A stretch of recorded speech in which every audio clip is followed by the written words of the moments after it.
भैया अपने जबनिया पर रखतनी काबू, अपने जबनिया पर रखतनी काबू। हमर 10 बीघा जोती है का तोहर बाबू, हमर 10 बीघा जोती है का तोहर बाबू हमर 10 बीघा जोती है, का तोहर बाबू हमर 10 बीघा जोती है।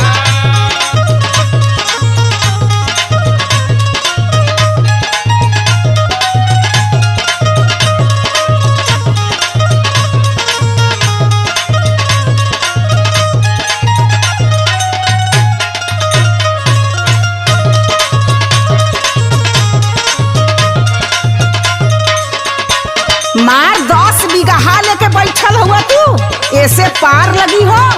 करिए पगली तोके 10 बीघा कम लौकत हो, कितना जने के 10 बिस्सा न हो, उनकर कैसे बीतत हो।